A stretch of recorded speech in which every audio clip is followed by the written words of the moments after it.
Bienvenido, don Francisco, gracias.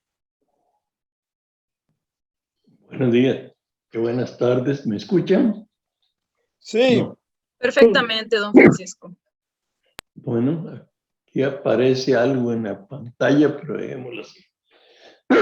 Les agradezco mucho que me asocien a este grupo de personas que viven y vivimos estudiando y reconociendo figuras importantes de la vida nacional. Con Miguel Picado hemos sido compañeros de aventuras en la creación de la Universidad Nacional y con el padre Benjamín Núñez y en muchos afanes de este tipo. Bueno, se me ha pedido conversar sobre don José Figueres.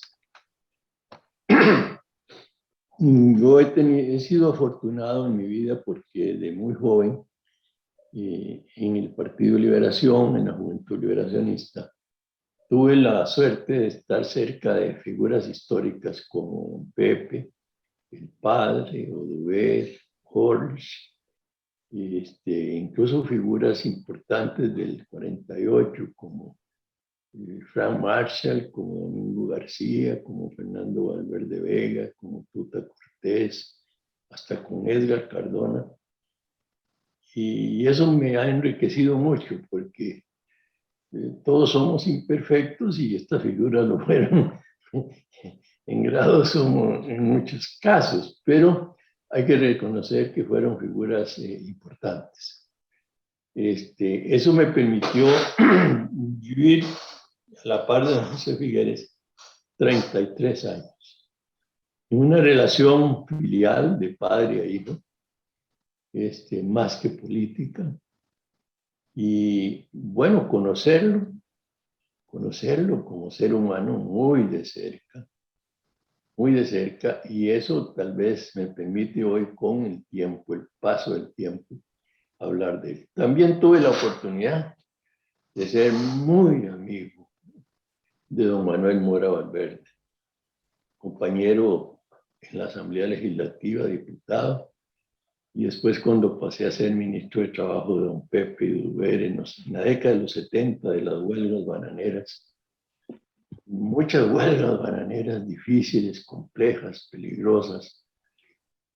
Las arreglé en la casa de don Manuel Mora Valverde. Una figura excepcional, etcétera. Pero bueno, hoy vamos a tratar de conversar sobre don Pepe. Carmen, Isabel, no sé si podríamos tal vez que yo hable poco y que ustedes intervengan para hacer una conversación más rica y más fluida y más amena. Es posible, ¿verdad, Carmen? No la escucho. Carmen, no la escucho. Usted es aquí el que manda. Bueno. Nos diga cómo se siente mejor. Sí, voy a hablar un ratito y conversamos, intercambiamos opiniones, preguntas entre nosotros, respuestas, comentarios. Así es más fluida. Bueno, empiezo por decir que más de una vez le dije a don Pepe en conversaciones de padre a hijo que él, al analizar su personalidad y su figura histórica, había que analizarlo con lupa, porque él tenía un ingrediente muy fuerte en su personalidad, que era el ser español, de padres españoles. Haber nacido aquí en San Ramón, 3 meses después. Y ese carácter del español y del español catalán, que es todavía 2 veces más peligroso. Y son rasgos que en el carácter de don Pepe están presentes. Ese rasgo que me parece importante a la hora de hablar de él. Porque tomar decisiones como las que él tomó, no todos los costarricenses las tomamos. Si uno ve el 48, Solo él estaba convencido de que había que ir a una revolución, de que al gobierno se le sacaba del poder con las armas, con una revolución, y ponerse 5 años a conseguir armas, y transando y consiguiendo armas con todos los aventureros de México y del Caribe, y que son grupos poco santos. Eso revela el carácter. Decirle al país, vamos a una revolución. En cambio, por ejemplo, don Otilio Late, don Mario Chandler, figuras muy importantes, esos no. Esos estaban por una negociación, que no hubiese derramamiento de sangre. Muy ticos, ¿verdad? Muy ticos. En cambio, don Pepe estaba en una línea, bueno, si él hubiera hecho una encuesta como las que se hacen ahora, para que los políticos no tomen decisiones complejas, nadie hubiera estado de acuerdo. Pero son ese carácter que señala. Hay otro carácter muy fuerte del espíritu de los Pirineos, que es su entrega al trabajo. Por ejemplo, los ticos yo a veces veo que tenemos muchas virtudes, pero tenemos algunas virtudes mayores. No somos medios alérgicos al trabajo disciplinado. Aquí alguien escribe una novela y quiere ser el premio Nobel, una novela. O hacer dinero sin trabajar, y ves que hay programas de televisión y hasta la Junta de Protección de Gas millonario comprando lotería un fin de semana. El tico es así. En cambio, don Pepe trabajaba siempre. Casi no dormía. Y él dormía cuando se quedaba dormido. y a veces se quedaba dormido hasta siendo presidente. Yo entraba a la secretaria a avisarle que ya estaba el embajador de tal parte. Dígale que me aguante unos 10 minutitos. Estoy en una llamada, pa. Y después él se tomaba agua y se estaba fresquito. Y cuando estaba en la casa, él se bañaba. Él se bañaba porque le creía que volvía a amanecer y el día le rendía más. Esa disciplina de trabajo.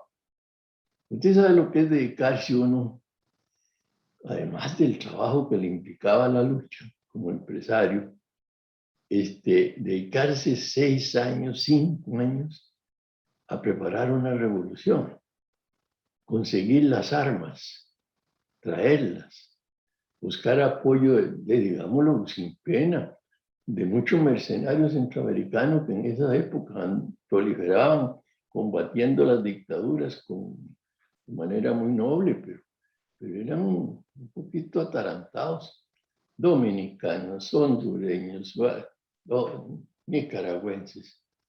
Y entonces eso implica una persona sistemática, ordenada, meticulosa, planificadora hasta en los pequeños detalles. Como por ejemplo empezar la revolución y tener rápidamente un aeropuerto en Pérez Celedón. Y cómo conseguir tener aviación para traer las armas de Guatemala. Y cómo simultáneamente empezar a otro aeropuerto en la zona norte, la finca de los Peralta, y más adelante tomar Limón. Y cuando don Pepe empezó la revolución, ya tenía aviación Miguel Picado, fíjese. Un movimiento revolucionario empezando y ya tenía aviones, porque consiguió que los aviones que iban a Pérez Celedón, ellos hicieron ahí una maniobra militar, guerrillera, y avisaron al AXA que el avión se le habían desinflado las llantas, y entonces tenía que mandar repuestos, y llegó el otro avión con repuesto y ya tenían 2 aviones, y ya tenía listo a Pillique y Guerra, y a Otto Escalante, los 2 pilotos, para viajar inmediatamente a Guatemala a traer armas. Vean ustedes, con todo cariño. Esa aventura intelectual, ese método, esa disciplina, difícilmente se nos ocurre a un tico. A un tico. Es algo increíble. De manera que así usted va analizando las cosas. Trabajaba, pero también vivía estudiando, leyendo. Era un lector increíble, él vivía leyendo. Lector, pero ni les cuento a ustedes. Tenía mucha sensibilidad para el arte, para la música, la poesía, la filosofía, la ciencia ni se diga. Él decía que él era ingeniero diésel. Decían que era ingeniero diésel. Él mismo decía. Pero ya en la lucha él ya había inventado, hacía décadas hélice, tantas veces moviendo el río ahí que atraviesa la finca para hacer turbinas y generar energía eléctrica. Había hecho muchos pequeños ICES cuando hizo el ICE. Y el concepto de la importancia de la electrificación. Entonces vivía leyendo. Otro aspecto muy importante es que vivía pensando. A veces me parece que todos vivimos tan apresurados, tan el día a día, tan cosa, o leyendo con mucha velocidad, pero sin asimilar, sin digerir. O hay personas que son eruditas, citan libros y todo, pero no sé si ustedes han visto que no tienen pensamiento propio, porque no meditan. Y don Pepe vivía buscando ratos para estar solo pensando. Y me decía, Francisco, ¿usted ha visto que hay gente, hombres y mujeres, que le quitan la soledad a uno y no le dan compañía? Ese aspecto de estar atento por dónde iba el mundo. Él hablaba muy buen inglés de Boston, muy bueno el inglés, pero él estaba todos los días oyendo la voz de los Estados Unidos de América, que en esa época a las 3 de la tarde estaba hasta en el despacho presidencial tenía. Y me decía, Francisco, plena Guerra Fría, hay que seguir por donde van los imperios. Estados Unidos, la Unión Soviética, China. Él empezó a ver que el advenimiento de China era algo que iba a caracterizar el siglo XX. Bueno, se atrevió a ir a China en plena Guerra Fría y luchó por las relaciones diplomáticas y con la Unión de Repúblicas Socialistas Soviéticas. De manera que ese aspecto de ver por dónde va el mundo es cierto, es muy importante. Y eso es otra cosa que yo echo de menos del tico. Yo viví 5 años fuera del país, en Chile, y estudié. Y cuando pasaba un tico, llegaba un tico, a mí me llamaba la atención que ellos eran como tan nacionalistas, tan orgullosos de Costa Rica, que yo decía, pero es que Costa Rica es el ombligo de Centroamérica, apenas. Yo creo que esa dimensión universal nos falta a nosotros. Vean lo que hasta en la literatura, casi toda nuestra literatura es nacional. Hay algunos escritos de algunos autores que sí tienen esa pretensión universal. Ese aspecto, aún hoy día en un mundo globalizado con la inteligencia artificial y las redes, todavía nos falta a nosotros más cercanía a dónde va el mundo, en su filosofía, en sus religiones, en sus guerras, en sus conflictos, en sus imperialismos, lo que se quiera, pero seguir por dónde va el mundo. El otro tema era que era un hombre muy tolerante, de venir de un hogar, bueno, español, catalán, católico, la mamá y el papá, las hermanas eran muy católicas. Él era un hombre más bien inclinado a lo científico. No me atrevería yo a decir que ateo, porque nunca lo vi yo negando a Dios ni eso. Él creía más en la ciencia, en el universo, en el potencial de la vida, etc.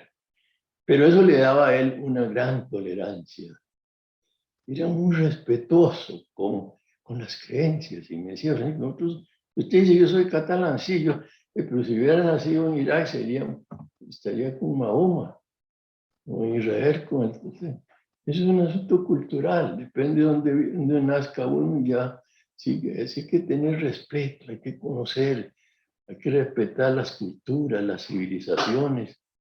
Y admiraba en las religiones ese sentido universal que también buscaban el amor, la paz, la fraternidad, la solidaridad, etc. Esos aspectos a él le llamaban la atención. Finalmente, en esta línea intelectual cultivaba mucho la lectura. Era un lector con cierta afición por la literatura, por escribir bien.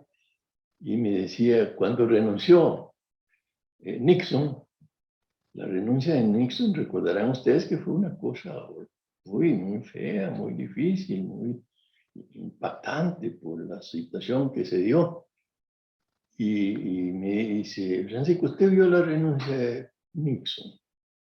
Ya lo conté en castellano, 11 líneas.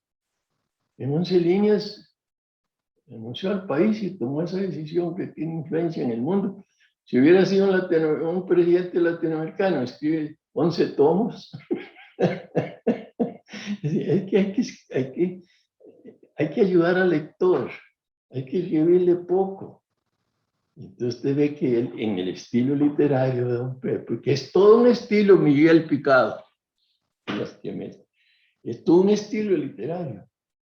Cartas a un ciudadano es una belleza. Hasta el título mismo, Cartas a un ciudadano. Y vean ustedes esa combinación del Figueres en humano que estoy tratando de decir. Que Cartas a un ciudadano se publicaron en 1955. Las escribió en el momento en que él gana la presidencia contra el Club Unión, contra la oligarquía de los cafetaleros, contra todos los grupos, ganó contra Castro Cervantes, el gran latifundista.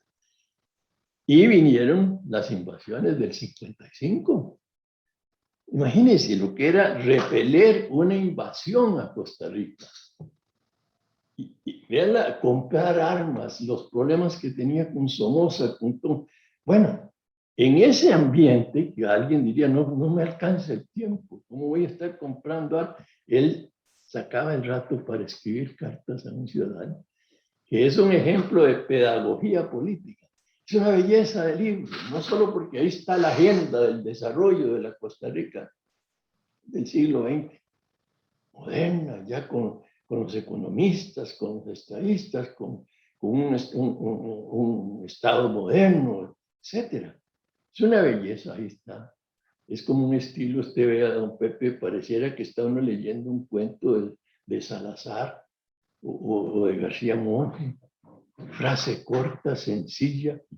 Es admirable el aspecto literario. Diría yo que hasta don Pepe creó un sistema literario político en Costa Rica. Era muy riguroso. No le gustaban los discursos de los políticos, los discursos. A veces estábamos en una reunión del partido y un compañero nuestro, sobraban los buenos oradores, siempre ha habido buenos oradores. Y entonces él lo escuchaba, el compañero muy ilustre, podría dar nombres de compañero muy ilustre. Y lo oía así, él lo oía y lo oía, y me decía, Francisco, muchos son, pero pocos son. Mucha poesía, me decía, diciendo como que sí habló mucho, muy bonito, pero no hay ideas, no hay solución. Él era muy cuidadoso de que el político tenía que educar y presentar respuestas, soluciones. De manera que esa dimensión de don Pepe me parece muy importante, la dimensión de la cultura, de la meditación, de la filosofía, de las artes, la disciplina del trabajo. Ese me quedo, porque ya el otro de don Pepe, el político, Eso pues casi se conoce y si me llevan, podría contar anécdotas muy, muy delicadas, porque don Pepe también. Eso es ser español y el Quijote y todo eso, eso será también, porque tenía mucho de aventurero, ¿ah? De aventurero, óigame, para decirlo diplomáticamente. Hoy cuando oigo yo, estaba vivo don Pepe, yo oía compañeros hablando bellezas de don Pepe, y hoy mismo, yo me alegro, me gusta exaltar estas figuras, pero cuando los veo hablando, en algunos casos gente que no conocía a don Pepe, o que si lo conocieron fueron enemigos feroces de él, porque eso pasa con las grandes figuras, y hablando bellezas, y yo digo, qué curioso, cómo se ve que no lo conocían. Cuando alguien lo criticaba a don Pepe, decía Francisco, usted vio las críticas que me hizo Julano, ¿sí? ¿Cómo se ve que me conoce? ¿Ah? O como cuando le elogiaban, viejo Muñoz decía, ¿cómo se ve que no me conoce? De manera que me quedo aquí porque he querido matizar aspectos humanos, porque por encima de todo está el ser humano. Es que eso es lo que hace todo, esa es la materia prima, ¿no? Y bueno, me quedo aquí para conversar con ustedes y si hay tiempo, pues contaré incluso anécdotas de las relaciones de él con Manuel Mora. Con Manuel Mora de Vanguardia Popular en el 70, cuando se acordó en presencia mía, que si él ganaba, la primera reunión que tuvo don Manuel Mora con don Pepe, y yo fui testigo con dos compañeros más de partido. Fue terrible después del 48, fue terrible. Don Manuel Mora era muy educado, todos lo conocemos, pero era muy fuerte en sus puntos de vista. Y empezando la reunión en la casa de un compañero, unas altas horas de la noche, por razones de privacidad, le dice don Manuel, mira Pepe, vos sos un traidor. Imagínense, así, vos me incumpliste el pacto de Ochomogo. Vos me mandaste al exilio. Y cuando el avión despegaba, tus milicianos me le volaron bala al avión y casi me matan.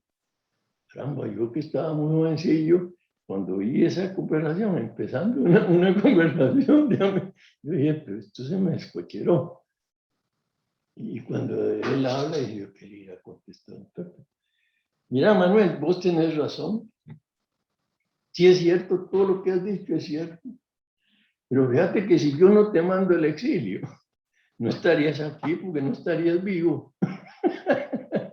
Si te quedas aquí, los compañeros míos yo no los puedo controlar y te matan. Había mucho odio, mucho rencor contra el comunismo y contra vos. Vea la manera. Y ahí aquello salió. Ahí vinieron las relaciones con la Unión de Repúblicas Socialistas Soviéticas y el embajador. Pero en fin, me quedo aquí.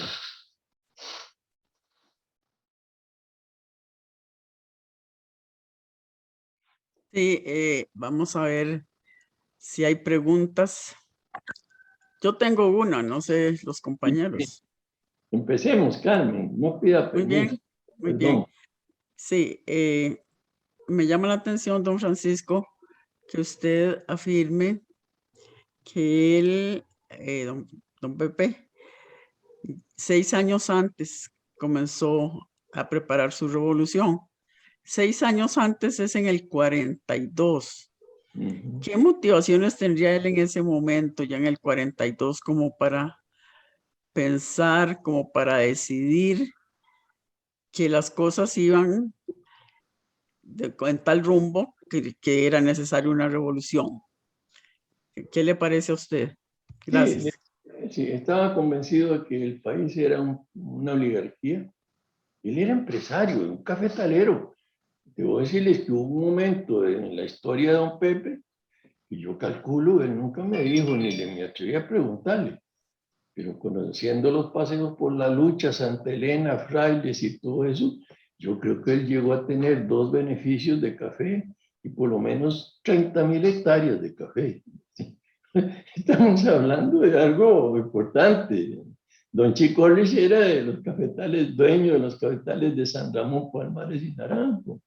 Don Alex Murray de todo allá en Cartago, en Ugarrás. Eran latifundistas, pero lo curioso es que ellos no eran del Club.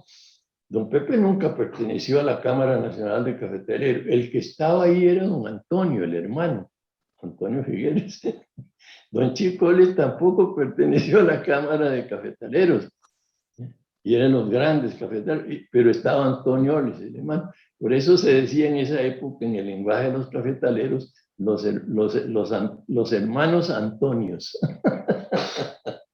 Bueno, de manera que ya él creía que ese tipo de sociedad no podía prevalecer, que había que lograr justicia y que eso implicaba grandes transformaciones.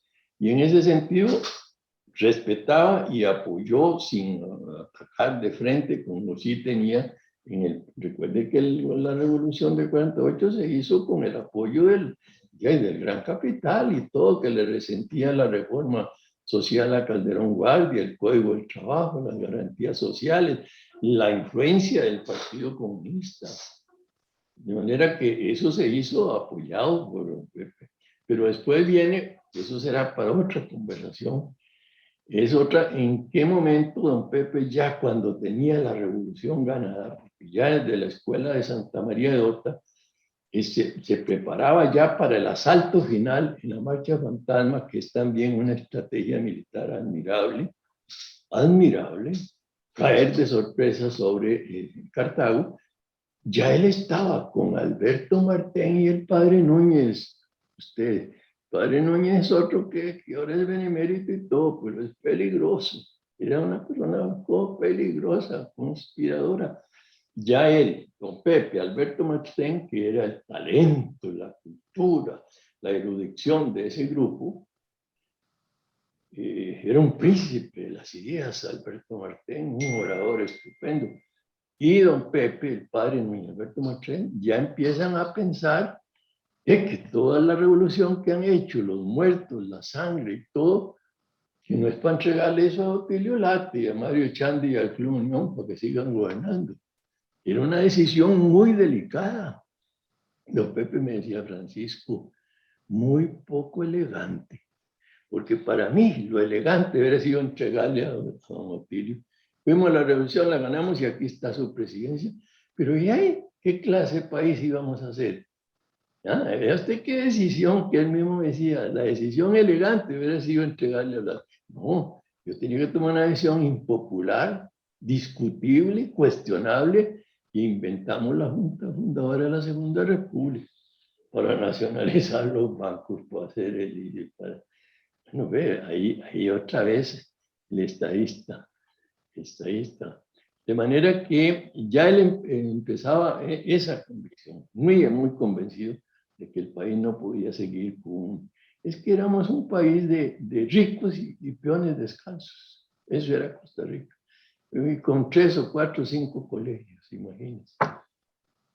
De manera que todo eso él sí estaba convencido de que había que cambiar.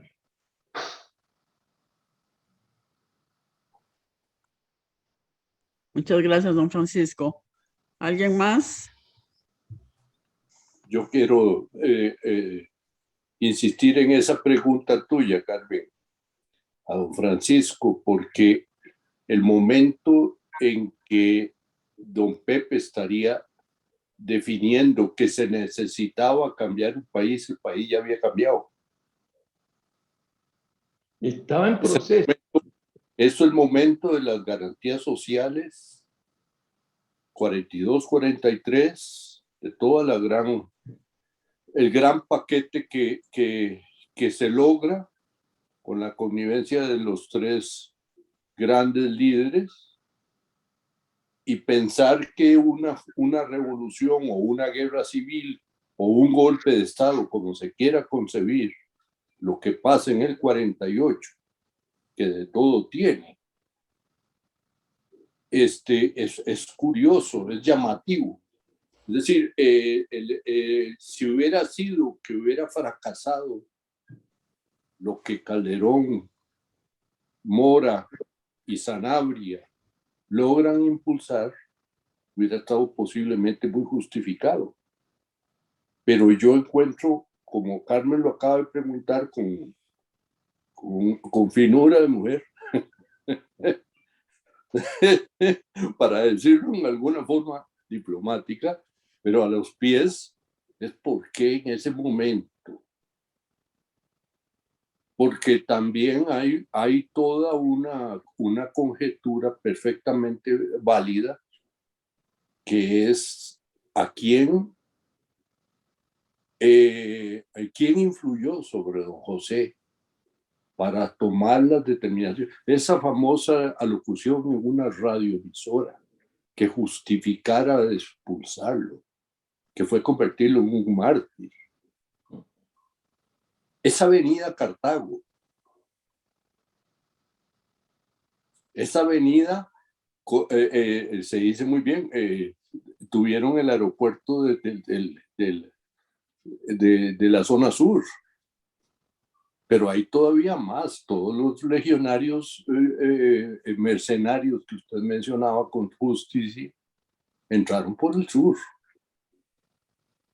¿Quién eligió eso? Don Pepe no era, era un caudillo, pero no era un hombre de guerra, así como un hombre de andar con arma en mano y toda la cosa. Pero esas tienen características de elecciones de tipo militar,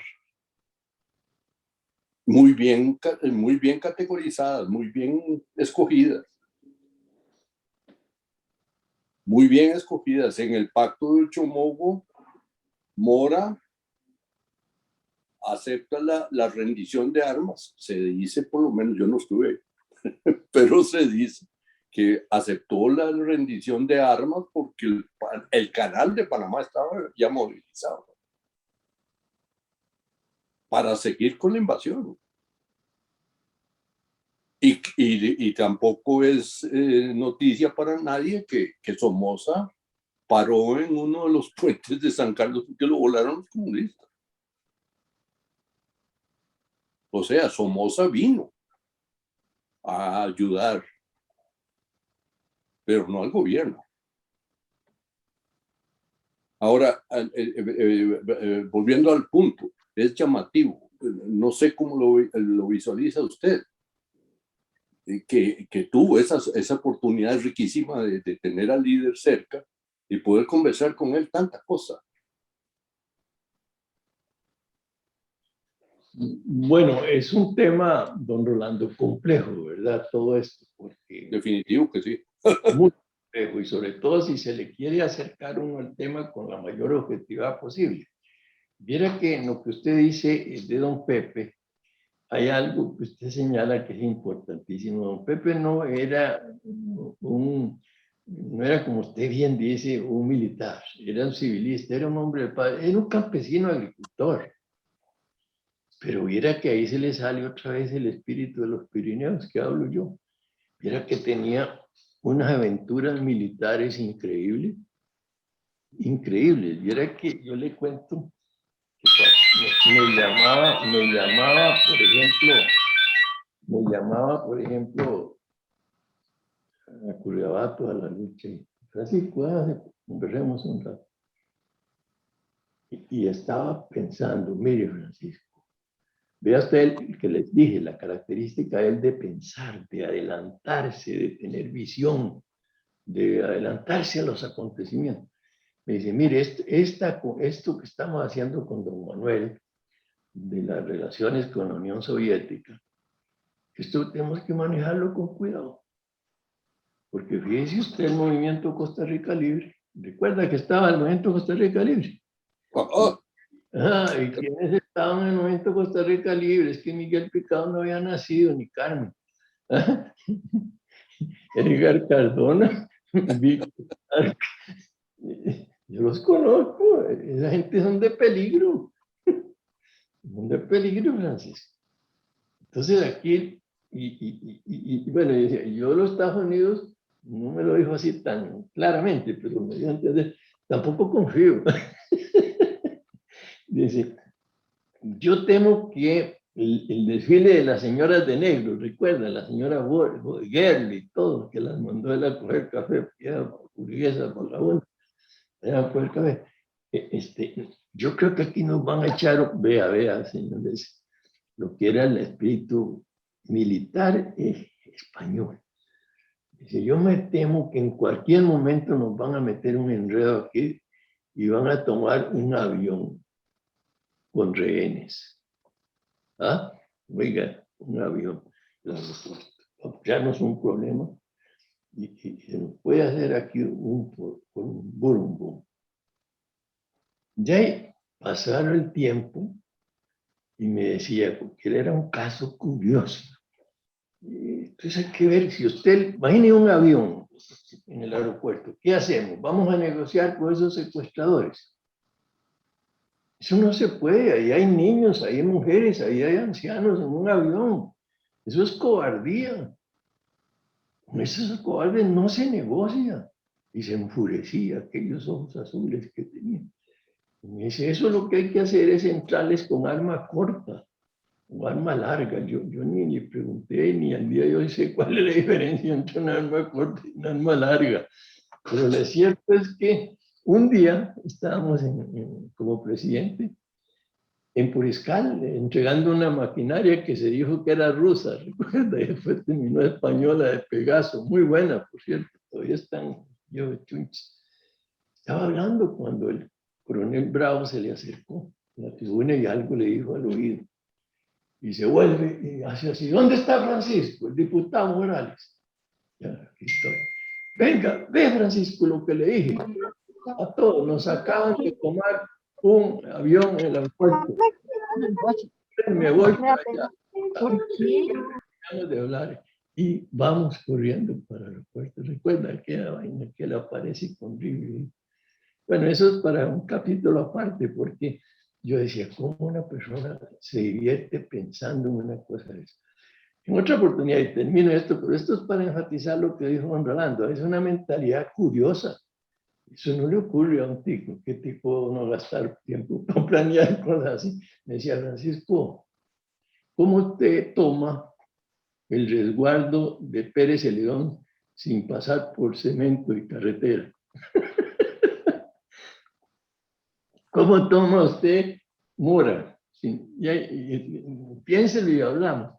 Después pasaba el tiempo. El presidente, ¿ve qué clase de presidente? Así que usted tiene respuestas de aquello que hablamos. ¿Qué les parece? Ya yo me había inventado cómo llegar a Mora sin tocar carretera, de sorpresa.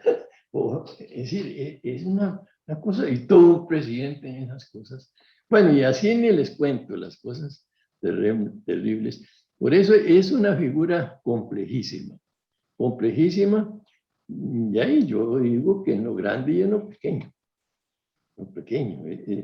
Cuando venían aquellas de Batista y Somoza y todo que lo querían, lo mandaban a matar, sobre todo Batista.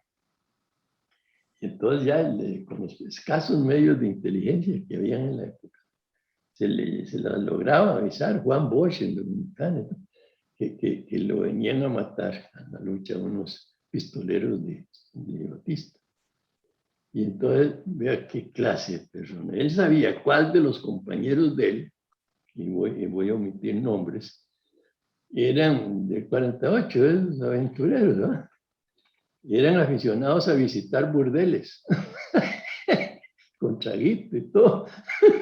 Ya, señor. Y a perderse unos días con alguna aventurilla. Entonces, me decía, yo sé que a estos pistoleros les gustan las mujeres bonitas y los lugares elegantes. Entonces yo le decía a fulano, al compañero nuestro, que es cliente frecuente, mira, tengo informes de que vienen unos pistoleros. Haceme el favor y empezás a recorrer esos lugares finos, lo bueno, a ver qué encontrás de raro. Pues así era como él averiguaba con tragos y mujeres y todo, a qué hora salían para la lucha, así en la noche, y él los esperaba allá. Y le decía, ¿y qué los hicieron? Ni pregunte, Francisco, a los gángsteres la respuesta es que el que mandan en un en cargo, no vuelve. Esa es la respuesta. Ya no había tirado ahí nada. Guindos, en esa época no había derechos humanos, ni OIJ, ni Ministerio Público. Es para que usted vea, Miguel Picado, ¿qué pico hace esto? No tiene una mentalidad ni paciencia. Es una figura muy compleja. Todavía Figueres no se ha estudiado. Y bueno, y nos queda mucho para hablar de cosas de otras que ya son más conocidas. De la eliminación del ejército, don Rolando, es otro tema complicado. Cómo él tomó esa decisión, etcétera. En fin, es una historia que hay que todavía escribir. Dígame una cosa, don Francisco, la embajada rusa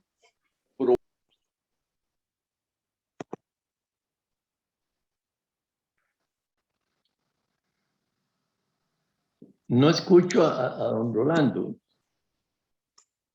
¿Lo estamos escuchando? No. Don Rolando, está silenciado su micrófono. ya lo abrí. Correcto. Ok. ¿Puedo hablar? ¿O era que estaba? Claro, dele. No, que me acuerdo de aquel entonces, cuando la embajada rusa, que se habló de un intento de invasión a Costa Rica que venía también de Guatemala. ¿Qué de cierto hay en eso? Sí, en ese momento los Pepe, el gobierno tenía informes de que todos estos grupos de Guatemala, Nicaragua, grupos conservadores, anticomunistas, ¿verdad? Es que el anticomunismo no se imaginó, fue una profesión, mucha gente vivió con grandes salarios. El anticomunismo. No, hombres. Pero es así, y todo eso se averiguaba y todo eso se preparaba. Pero existió ciertamente. Sí, claro que sí. ¿Sabe quién era uno que tenía muy buena información de eso? Chalo Facio, que la esposa de él era guatemalteca y había ahí unas conexiones que informaban. Que a mí una vez me enseñaron por el lado de Cahuita unos cascarones metálicos de lanchones y cosas y me contaron ese cuento. Bueno, eso también tiene que quedar algunos lanchones que fue cuando él estaba dándole armas a Fidel Castro para la Sierra Maestra. Y esos lanchones eran de don Yoyo Quiroz. Después le contamos eso. Déjeme contarle un último detalle, porque veo que ya... Usted sabe demasiado hecho menuda. Pero ahora verá, voy a contar un poco para seguir pincelando las personalidades. Estas son tres. Póngame cuidado, Carmen. El comandante Fidel Castro, ¿lo conocen ustedes? Don Manuel Mora Valverde y don José Figueres. Vea usted. Yo había salido del gobierno de Monge, ya no era ministro, pero sí tuve con Luis Alberto Monge una relación como hermanos. Bueno, yo había salido del gobierno de Monge como un mes antes, ya no era ministro. Y entonces, como a la 1 de la mañana, me llama don Pepe. Francisco, lo desperté. Es que era así.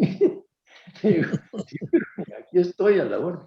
Miren, ya era que Chirota, tenemos aquí un asunto entre manos muy importante para el país. Depende la paz de Costa Rica. Él era medio teatral, más teatral que José María, que ya es decir mucho. Pero era, véngase rápido. Me voy para Entebbe ahí, en una carpintera. Y llego a Entebbe. La casita que se había hecho humilde de ciprés. Eran las 1:15 de la mañana. Veo un carrito, un automovilito modesto con un chofer durmiendo. Y yo paso y ya abro la puerta y don Manuel Mora está hablando, don Pepe está hablando por teléfono. Y don Manuel Mora está sentado así en un sillón, a la par de don Pepe. Y don Pepe hablando por teléfono. Sí, comandante, totalmente de acuerdo. Quedamos en eso.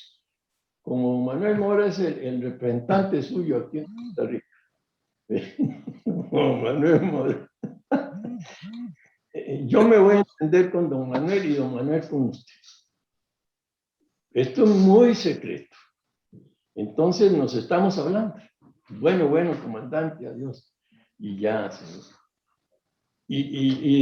Ay, aquí viene y le dice, comandante, está llegando el ministro de Agricultura del presidente Monge. Imagínense, yo ya no era ministro, vea la audacia de don Pepe.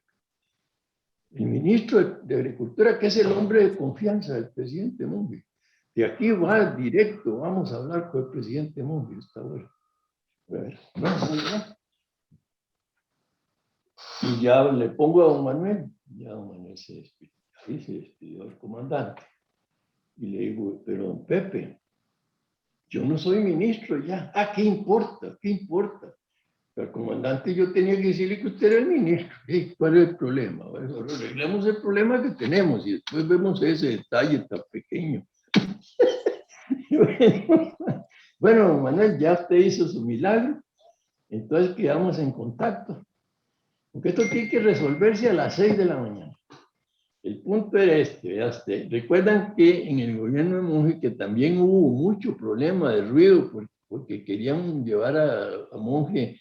Recuerde que era Reagan, ¿verdad? A una guerra, ¿verdad? Entonces, don Manuel, bueno, que le vaya bien, gracias por otro milagro más que hace usted por la paz de Costa Rica. Y don Pepe era media ceremonioso. Bueno, y ya le voy a don Pepe, y me dice, bueno, sí, Francisco, ¿ahora qué hacemos? Ya hablé con el comandante. Don Manuel hizo el puente y habló. Ya habló, el comandante habla con los sandinistas. Recuerda que eran los ocho comandantes, recuerda. Esos muchachitos al comandante le hacen caso. Porque resulta que habían muerto 2 guardias civiles, ticos, en el gobierno de Monge, que estaban muertos del otro lado de la frontera de Nicaragua y que no permitían los sandinistas traerlos al territorio nacional. Era un problema serio. Tocaba las fibras humanas y le daba argumentos riquísimos a los enemigos, ¿verdad? Para incendiar. Entonces, don Pepe y don Manuel se las ingeniaron para hablar con el comandante hablaba con los sandinistas, los 8 militares. Bueno, me dice, ahora sí, Francisco, vamos a ver, llámense al presidente Monge. Él era muy educado, decía presidente Monge, no decía Luis Alberto, presidente. Y ahí hable con él y dígale que tenemos resuelto el tema de los muertitos, de los que ya las 6 están en territorio nacional, pero que necesitamos hablar con usted y yo con él para explicarle cuál es el milagro. Y ahí vamos para allá. Imagínense ahora, él y yo, donde Luis Alberto allá en Mongalda. Bueno, eso es para decirle a usted la clase de figuras así, ¿no? Don Manuel y don Pepe mintiendo, digo yo al comandante. Pero los 3 están muertos, allá deben estar pidiéndose perdón. Pero esos eran los servicios a la paz y al país. Eso no lo hace cualquiera, son figuras excepcionales. Gracias.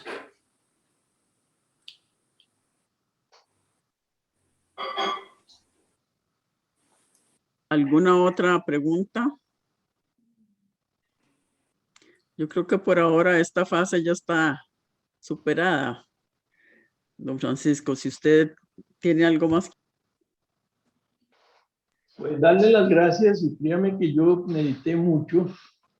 ¿Qué podría hablar yo de don Pepe que no se haya hablado? ¿Verdad?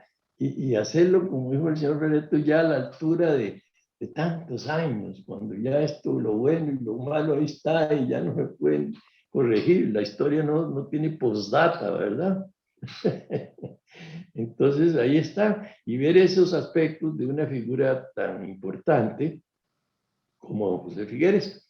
Y de hoy en 15 vamos a hablar de otra figura extraordinaria, y también polémica, difícil, el padre Benjamín Núñez, de que él fue, ahí sí fue ya algo otro, mi gran protector, ¿verdad? Mi gran protector, pero el verdadero protector que ya les contaré, y de inspiración obligada para uno. Y que ahora viene esta hermosa sorpresa para mí de que se le declara benemérito.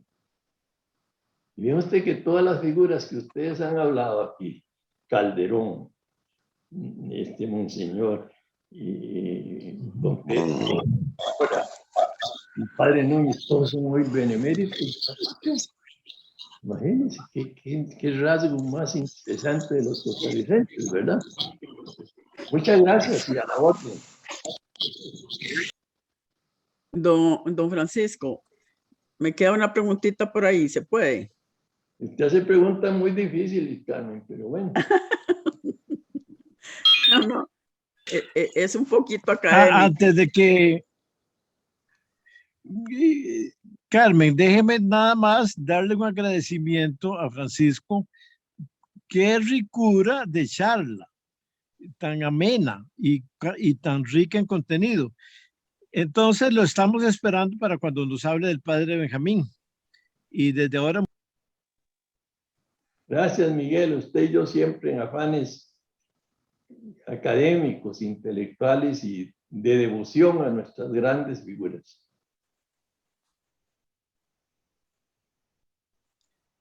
Mi pregunta era que si existe actualmente algún historiador que siga un poco en la investigación de la figura de José Figueres. Gracias. Muchísimas gracias. En Liberación no. Nosotros hemos perdido tanto en Liberación que ya pedir que tengamos historiadores de la categoría que tuvimos al principio de Carlos Monge Alfaro con Meléndez, es imposible. Yo debo decirles que muchos lucharon porque don Pepe escribiera su autografía. Y el periodista Guillermo Villegas Hofmeister, historiador y el padre, con don Pepe, ya don Pepe murió otoñal, escribieron el libro, ayudaron a don Pepe a escribir el libro El espíritu del 48, que todos conocemos, que es un buen libro sobre aspectos de estos que hemos hablado de la revolución. En estos 33 años, don Pepe me insistía en contarme detalles de lo que él llamaba la estrategia militar de la guerra del 48. Vea que el título, la estrategia militar. Eso que les hablé de él, empezando la revolución con aviación, con esto, etcétera. Entonces él me insistía, casi que me dictaba, me llevaba a la lucha, me llevaba a Pérez de León a ver los escenarios o en San Carlos. Y bueno, cuando él escribe el libro, lo editan, lo publican, se entrega y se vuelve y me dice, Francisco, yo ya cumplí. Ya yo escribí el espíritu 48. Usted tiene que escribir la estrategia militar de la guerra del 48. Pues Carmen, en eso estoy. El problema es que yo tengo, el problema de mi alcoholismo es la política diaria y cotidiana y permanente, entonces queda poco tiempo. Sale uno de una campaña y entra en otra, ahora ando ahí atropellado, sin biblioteca y sin nada. Yo no tengo escritorio, no tengo oficina, no tengo secretario, no tengo asistente, no tengo nada. Por dicha que ahora tengo la computadora. Pero yo me siento que tengo que escribir eso, porque es cuestión de que yo tuviera facilidades para dictar eso. Pero él insistía, me lo pedía, porque él se sentía orgulloso. Yo no les he contado cosas de cómo y quiénes él consiguió las armas en Guatemala. Y ahí hay otra participación de Manuel Mora, con Juan José Arévalo, ¿verdad? Recuerde que venía ya la lucha en el gobierno de Juan José Arévalo, del coronel Arana y del coronel que después destituyeron, recuerda. Es decir, entonces viera usted el forcejeo que hay ahí. En fin, eso tiene mucha historia, mucha amiga. Ojalá perdamos las elecciones ahora para poder tener tiempo para escribir.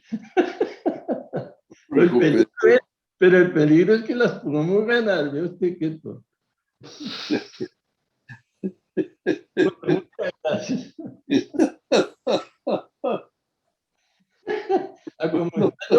Ya tú, 27, ¿viste? Ya está todo el circo metido. Una pregunta pequeñita, que tal vez es lo que hubiera querido oír. ¿Cómo fue la relación de don Pepe con Monseñor? ¿Tuvieron relación? Buena ¿Tuvieron, se conocieron, se trataron, se ignoraron? No, ¿Qué? respetuosa, de respetuosa admiración a la figura histórica de Monseñor. Así se lo rezo. Con otra oportunidad hablaré de esa pregunta. Tal vez cuando trate lo del padre Núñez, porque ahí también se implicó el padre. Fue una relación muy difícil cuando Monseñor Sanabria, que fue un patriota lotico, se fue allá a Santa María a decirle a don Pepe que ya habían logrado un acuerdo político, Ulate, ¿verdad? Recuerda que Ulate renunciaba y Calderón y ponían al doctor, qué sé yo, aquel de Atenas, Ovares, de ¿Ovares? Imagínense lo que era para mí, Francisco, que ya tenía yo la revolución ganada y que llega Monseñor con eso. Y el respeto que yo le tenía a Monseñor, ¿qué le iba yo a contestar? Bueno, ese mejor lo tratamos otro día, tal vez. Es muy importante porque en esto hay una cosa que por lo menos en mi persona, son tan ricas estas personas de las que hemos estado hablando, que por sí solas llenan cualquier panorama visto desde el ángulo de la biografía. Así es. Pero nosotros somos un grupo que estamos dentro de la iglesia tratando de rescatar, si se quiere a ese nivel, la figura de nuestro pastor. Así es. Y que tuvo que ver con todas esas personas extraordinarias. Ahora, nos interesa entonces conocer, por lo menos esa es mi posición. Es importante. ¿Cómo fue la relación? ¿Por qué se relacionaban o se enemistaban? Tenían posiciones antagónicas, tenían que batirse desde ángulos diferentes y al final, vean lo que tenemos. Sí, pero yo le contesto, cuando el padre Núñez me hacen esa pregunta, a ver si yo me aprovecho para contar un poquito esto. Pero sí se la respondo inmediatamente porque muchas veces hablé y él me habló de Monseñor y la respuesta es respetuosa admiración histórica a la figura de Monseñor Sanabria. Hablaremos. Muchísimas gracias, don Francisco. Gracias a Muchísimas ustedes. gracias, buenas noches. Muchas gracias. Y ojalá que...